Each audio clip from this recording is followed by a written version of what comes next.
نحمدہ و نصلی علی رسولہ الکریم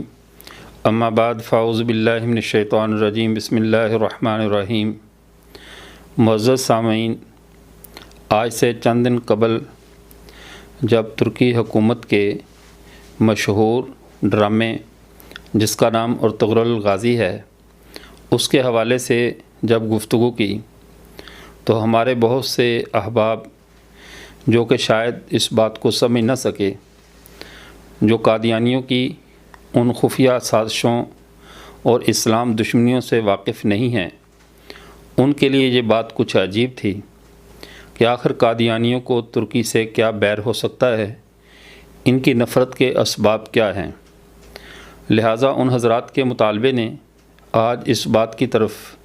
مجبور کیا کہ قادیانیوں کی وہ جو ان کا ماضی جو انتہائی تاریک ماضی ہے اور اسلام دشمنی پر مبنی ان کا حال ہے، اس کو قوم کے سامنے آشکارا کیا جائے۔ ترکی کے اندر جو خلافت عثمانیہ قائم ہوئی تھی، جو تقریباً 650 سال کے لگ بھگ ایک قطبی دنیا کے اوپر 30 کے لگ بھگ ممالک پہ بہت ہی پورے ایک امپائر کی شکل میں حکمران رہی، مسلمانوں کے لیے ایک پناہ گاہ کے طور پر اور اسلام کے خادم کے طور پر خلافت عثمانیہ ترکی نے اپنا کردار ادا کیا۔ اس کے بعد وہ سازشوں کی نظر ہوئی اور پوری دنیا سے اسلام دشمن قوتوں نے جمع ہو کر ان کے خلاف طبل جنگ بجا دیا اور انہیں جھکنے پہ مجبور کیا۔ ترکوں نے شکست تو ضرور کھائی لیکن انہوں نے اپنی شکست کو تسلیم نہیں کیا۔ تو یہ ایسے حالات ہیں جن پر تفصیل سے پھر کبھی کہ خلافت عثمانیہ اس کا آغاز کہاں سے ہوا اور ترکوں کے وہ کون سے تاتاری اور ترک قبائل تھے اور جنہوں نے ہلاکو خان اور چنگیز خان کے مقابل ایک اپنی اسلامی سلطنت کی بنیاد رکھی۔ تو یہ ایک تفصیلی موضوع ہے، اس پر بہت کچھ کہا اور لکھا جاتا رہے گا، لیکن سردست آج کی ہماری گفتگو قادیانیوں کی خوشی کے حوالے سے ہے کہ ترکی کے سقوط پہ، خلافت عثمانیہ کے سقوط اور نقصان پہ جس حد تک ترکی نے خوشی کا اظہار کیا، آج ہم اس موضوع کو لیں گے اور یہ بات آپ حضرات کے سامنے لائیں گے کہ قادیانی ترکوں کے ساتھ دشمنی کیوں رکھتے ہیں، اس کی وجوہات کیا ہیں۔ اصل میں اس کا نام بھی کورولش عثمان، چونکہ عثمان خلافت عثمانیہ کا بانی تھا، کورولش عثمان اور کوپیک قادیان، قادیان کا کوپیک، تو کوپیک یہ نام خاص وجہ سے رکھا گیا ہے۔ آپ جانتے ہیں کہ ترکی میں کوپیک کسے کہا جاتا ہے؟ جو نہیں جانتے ان کی اطلاع کے لیے عرض ہے کہ کوپیک ترکی زبان میں کتے کے لیے استعمال ہونے والا لفظ ہے۔ کتے کو لوگ وفاداری کے طور پہ مثال میں پیش کرتے ہیں، اور ایک پاکستان کے معروف ناول نگار نے اس کے اوپر باقاعدہ یعنی کتے کے اوپر مضمون لکھا، نسیم حجازی نے غالباً، اس میں کتوں کی مختلف اقسام بیان کیں اور بعض کے بارے میں کہا کہ وہ صرف کتے نہیں بلکہ بہت کتے ہوتے ہیں، بہت ہی کتے ہوتے ہیں۔ اب ہم قادیان کی تاریخ کو دیکھیں، پھر کتے کی ایک صفت کو دیکھیں کہ کتا وفادار غیروں کا ہوتا ہے لیکن اپنی قوم کا غدار ہوتا ہے۔ کتے کی وفاداری اپنے مالک سے تو ہوتی ہے جو اس کی جنس کا نہیں ہے، لیکن اپنی جنس اور قوم کو یہ کبھی بھی برداشت نہیں کرتا، ان کے ساتھ غداری کرتا ہے۔ قادیانی نام تو اسلام کا لیتے ہیں، نکلے مسلمانوں سے ہیں، اور ان کی تمام تر وفاداریاں برٹش امپائر کے ساتھ ہیں، انگریز کے ساتھ ہیں، غیر مسلم قوتوں کے ساتھ ہیں، اور اسلام کے ساتھ ان کی دشمنی کس حد تک ہے آج ہم اس کو واضح کریں گے۔ جب خلافت عثمانیہ اپنے اندرونی حالات کی وجہ سے اور عالمی طاقتوں کی ریشہ دوانیوں کی وجہ سے کافی پریشانی کے عالم میں تھی اور باقاعدہ یوں سمجھ لیجیے کہ اپنے اختتام کی طرف بڑھ رہی تھی، اس وقت بر صغیر پاک و ہند پہ انگریز کی حکومت تھی، جو کہ 1601 میں باضابطہ پاکستان ہندوستان کے متحدہ ہندوستان میں داخل ہوا، اور پھر اس نے مسلمانوں ہی کے کندھوں پہ ہتھیار لگا کے، مسلمانوں کے کندھوں پہ بندوق رکھ کر اس کو اپنے مقاصد کے لیے استعمال کیا، اور اس میں ترکوں کو شکست دینے کے لیے اس نے دجلہ، فرات اور یہ بغداد اور قسطنطنیہ ان تمام جگہوں پر اس نے حملہ کیا۔ اس وقت امت مسلمہ کی کیفیت کیا تھی؟ پوری امت مسلمہ خلافت کے سقوط پہ، اس کی پریشانیوں پہ غم زدہ تھی۔ مسلمانوں کے کلیجے غم سے پھٹے ہوئے تھے، لیکن قسطنطنیہ اور بغداد کے سقوط پہ پوری اسلامی دنیا کے اندر جہاں پہ جشن منائے جا رہے تھے، بھرپور چراغاں کیا جا رہا تھا، وہ ایک ہی شہر تھا، اس کا نام قادیان تھا۔ قادیان میں اس سلسلے میں بھرپور چراغاں کیا گیا اور ان کے اخبارات الفضل وغیرہ میں اس چراغاں کو بھرپور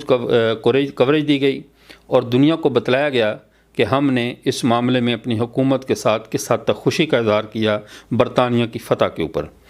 مسلمانوں کے دل غم سے پھٹے ہوئے تھے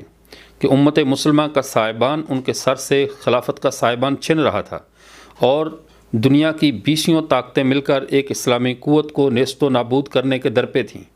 لیکن ایک قادیانی تھے کہ اس پر جشن اور بغلیں بجا رہے تھے، خوشی کے شادیانے بج رہے تھے قادیان میں۔ اور پھر اس سے بڑھ کر قادیانیوں نے اس پہ ایک مضمون لکھا جو ان کا الفضل اخبار، جو در حقیقت الدجل اخبار ہے، اس کے اندر وہ مضمون شائع ہوا۔ اس مضمون کی PDF ہمارے پاس موجود ہے اور قادیان کی لائبریری میں اور ان کے ریکارڈ میں بھی یہ اخبار موجود ہوگا، اور نیٹ پر بھی یہ شاید اخبار موجود ہو۔ آپ اس اخبار کو دیکھ سکتے ہیں۔ 1335 ہجری اور جمادی الاخری 17 جمادی الاخری بمطابق 10 اپریل 1917 10 اپریل 1917 کے اخبار میں قادیان کے جو رسالہ الفضل ہے، اس میں مضمون شائع ہوا، اور اس مضمون کے اندر یہ کیا لکھتے ہیں؟ کہتے دجلہ اور فرات ہماری روحانی فتوحات، اور لکھنے والے ان کے مولوی کرمداد دولمیال کے رہنے والے مولوی کرمداد ہیں، جنہوں نے اس کو لکھا، اور یہ صفحہ نمبر 3 پر ان کا مکمل مضمون شائع ہوا۔ اس مضمون کے اندر انہوں نے دجلہ اور فرات اور ہماری فتوحات کا انگریز کی فتوحات کو اپنی فتوحات سے تعبیر کیا، اور انگریز مسلمانوں کی شکست کو اسلام دشمنوں کی شکست کے ساتھ تعبیر کیا۔ اس کے دوسرے کالم میں مولوی کرمداد قادیانی اپنے مضمون میں لکھتا ہے، کہتا ہے کہ اس حکومت کے عمراء، اس ترکش حکومت کے عمراء سے دور رہو، اس لیے اب ہر مسلمان کو ترکی حکومت سے نفرت کرنی چاہیے۔ یہ محافظ اسلام نہیں بلکہ دشمن اسلام ہے۔ قرادت و خنازیر پر غور کرنے سے ان لوگوں کے اسلام کی حقیقت معلوم ہو سکتی ہے، یعنی ترکیوں کا اسلام خنزیروں اور بندروں والا اسلام ہے۔ یہ اسلام حقیقی نہیں بلکہ یہ اسلام کی دشمن قوت ہے۔ جو اسلامی خلافت پوری دنیا کے اوپر 650 سال تک اسلام کا لوہا منوائے رکھا، اور جو حرمین شریفین پر جس نے باضابطہ اسلامی حکومت کے ساتھ حرمین شریفین جس کے زیر سایہ جو ہے وہ اپنی خدمات اس میں مسلمان عبادت بجا لاتے رہے، اور اس حکومت کو بندروں اور خنزیروں کی حکومت سے تعبیر کیا اس نسل قادیان نے۔ پھر بات یہیں پہ نہیں رہی، اپنے اسی مضمون میں آگے جا کر یہ کہتا ہے کہ ہم سرکار برطانیہ ہم لوگوں کو جمع کر کے بصرے کی طرف جا رہی ہے۔ یہ لوگ جو اس خدمت میں شامل ہوں گے، یعنی برطانوی حکومت کے ساتھ مل کر جو لوگ ترکی کے خلاف لڑنے کے لیے نکلیں گے، ان کے بارے میں کہہ رہا ہے پیشن گوئی کے موافق ان کو دین و دنیا میں کامیاب سمجھو، یعنی جو لوگ خلافت اسلامیہ ترکی کے خلاف لڑنے کے لیے نکلیں گے وہ دین کے اعتبار سے بھی اور دنیا کے اعتبار سے بھی کامیاب ہوں گے۔ پھر آگے کہتا ہے اتنی دور دراز مدت کے بعد ایسا واقعہ ہوگا کہ لوگوں کو کہا جائے کہ جمع ہو کر بصرے کی طرف چڑھائی کرو۔ کیا کوئی بتا سکتا ہے کہ پہلے کبھی کسی قسم کی دنیا میں اس قسم کی منادی کرائی گئی ہو، یا قوموں کا اتنا بڑا اجتماع کی کوئی نظیر ہے؟ ہرگز نہیں۔ یعنی جو 30 35 یا 40 ملک مل کر ایک اسلامی خلافت کو ختم کر رہے ہیں، یہ اس کو آسمان کی منادی کہہ رہے ہیں کہ ایسی منادی کبھی نہیں سنی گئی کہ ساری قومیں مل کر اس طرح جو ہے وہ چل پڑیں۔ اور پھر آگے کہتا ہے ہم جنہوں نے لوگوں کے دلوں کو، یہ ہماری محسن گورنمنٹ ہے جس نے لوگوں کے دلوں کو اللہ تعالیٰ کے وعدے کے موافق ملائکہ کا نزول ہوا جنہوں نے لوگوں کے دلوں کو اس طرف مائل کیا کہ وہ اپنی محسن اور خیر خواہ گورنمنٹ کی تحریک پر عمل کریں اور اس لیے لوگ ہی اپنی جان و مال قربان کرنے کو تیار ہو گئے۔ اللہ خدا تعالیٰ کا یہ فعل بتاتا ہے کہ اللہ تعالیٰ کو اس وقت ان ملکوں میں وہ اسلام پھیلانا منظور ہے، یعنی یہ انگریز کی فتح، انگریز کا عمل درآمد۔ اور یہ کون سے اسلام کی بات کر رہے ہیں؟ کہہ رہے انگریز کو وہ اسلام پھیلانا منظور ہے جو حضرت مسیح موعود پیش کرتے ہیں، اور جب تک وہاں اس گورنمنٹ کی حکومت نہ ہو، یعنی برطانیہ اور انگریز کی حکومت جب تک نہیں ہوگی تب تک قادیانیت نہیں پھیل سکتی۔ کہہ رہے یہ مولوی کرم داس صاحب اپنے اس اخبار کے اندر جو مضمون لکھا، یہ کہتے ہیں کہ اس وقت ان ملکوں میں وہ اسلام پھیلانا اللہ کو منظور ہے جو حضرت مسیح موعود پیش کرتے ہیں، اور جب تک وہاں اس گورنمنٹ کی حکومت نہ ہو جس میں یہ روحانی بادشاہ مبعوث ہوا، تب تک ان ملکوں میں اس کی تعلیم پھیل نہیں سکتی۔ یہ حکومت اس مہدی کے لیے بمنزلہ ایک سیف کے ہے، یعنی انگریز حکومت یہ قادیانیوں کے لیے بمنزلہ تلوار کے ہے جو ان کی حفاظت اور ان کے لیے فتوحات کا کام کرتی ہے۔ چونکہ اب 1335 ہے اور یہ اس کے متعلق دانیل نبی کی پیشین گوئی ہے، تو پیشین گوئی تو خیر ان کا بنانا گھر میں ایک اپنی فیکٹری ہے، جب چاہیں جس طرح کا مال اور پیشین گوئی آرڈر پہ بھی تیار کروائی جا سکتی ہے، تو پیشین گوئیوں کا یہاں کوئی پرابلم نہیں ہے۔ تو دیکھیے یہ ہے قادیانیوں کی اصل اسلام دشمنی کہ اب ان لوگوں نے کس حد تک دجل سے کام لیا۔ مسلمانوں کے سینے غم سے چھلنی ہیں کہ اسلامی خلافت ختم ہو رہی ہے، اور یہ کہہ رہے ہیں کہ اللہ برطانیہ کے ذریعے اس اسلام کو دنیا میں پھیلانا چاہتے ہیں، ان عیسائیوں اور یہودیوں کے ذریعے جو اسلام مرزا غلام محمد قادیانی نے پیش کیا ہے۔ اب خلافت عثمانیہ اور ترک لوگ یہ اس اسلام کے علمبردار تھے جسے پرانا اسلام کہا جا سکتا ہے، جو صحابہ سے لے کر آج کے دن تک ہم سب کے پاس موجود ہے۔ خلافت عثمانیہ اور ترک یہ اس اسلام کے علمبردار تھے، اور قادیانی اس کے مقابلے میں ایک نئے اسلام کو دنیا میں لانچ کرنا چاہتے تھے، متعارف کروانا چاہتے تھے، جو بغیر انگریز کی سرپرستی کے وہ کام نہیں ہو سکتا تھا۔ یہی بات ہم قادیانیوں کو کہتے ہیں، تو وہ اس کو الزام سمجھتے ہیں۔ جب تم اپنے اس خود ساختہ اسلام کے ایسا کبھی چہرہ قوم کے سامنے پیش کرتے ہو جو انگریزوں کی تلوار پر بیٹھ کر دنیا میں سفر کرتا ہو، تو یہ اسلام اس قابل نہیں ہے کہ اسے سلام کیا جائے، یہ قابل نفرت اسلام ہے۔ اب دوسری بات، انوار العلوم، اب ان کے خلیفہ بشیر الدین محمود کا خطاب سنیے۔ اب ہمیں حیرت ہوتی ہے کہ یہ تو ان کے مولوی کرمداد کی بات ہے جس کو یہ کہہ کر رد بھی کر سکتے ہیں کہ وہ ایک عام آدمی کی بات تھی، لیکن ان کی جماعتی پالیسی اور جماعتی اخبار میں ان کا مضمون شائع ہو رہا ہے ترکی کے خلاف، تو کیسے کہا جا سکتا ہے کہ ان کے باقیوں کے دل میں اسلام اور ترکی کی محبت ہوگی؟ ان کا خلیفہ جو بشیر الدین محمود ان کا دوسرا خلیفہ ہے، وہ ایسی کتاب اس کے خطبات انوار العلوم کے اندر جو چھپے ہوئے ہیں، اس کی جلد 4 صفحہ نمبر 435، اس کے اوپر اب ان کی ذرا 431 سے ان کا یہ مضمون شروع ہوا، ترکی کا مستقبل اور ہمارا مسلمانوں کا فرض۔ اب اس کے بارے میں، ترکی کے بارے میں ایک معنی جیسی باتیں کر کے کہ یہ ترکی کس تباہی اور بربادی کے راستے پر جا رہا ہے، تو ان کے اندر ساتھ ساتھ الزام تراشی کی کہ ترکی کے خلیفہ کو تو نہ اہل حدیث تسلیم کریں گے، نہ بریلوی تسلیم کرتے ہیں، نہ وہ، انہوں نے بھی فتویٰ دیا۔ اس کے بارے میں یہ چونکہ میرا موضوع اس وقت نہیں ہے کہ کن کن لوگوں کے وقت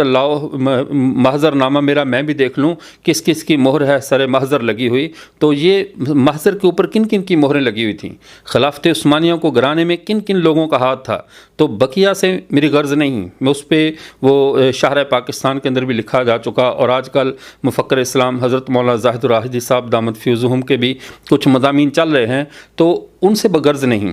میری غرض اس سے ہے مرزا غلام محمد قادیانی اس انگریز کے ایجنٹ سے کہ کس حد تک یہ اسلام دشمنی اور ترکوں کی دشمنی میں یہ حد سے آگے بڑھے ہوئے تھے۔ اس بنیاد پر ان کو اس وقت جو ترکی کروٹ لے رہا ہے، ترکی زندگی کی طرف آ رہا ہے، اور وہ جو 100 سالہ پابندیوں سے نکل کر اسلامی قیادت کی طرف بڑھ رہا ہے،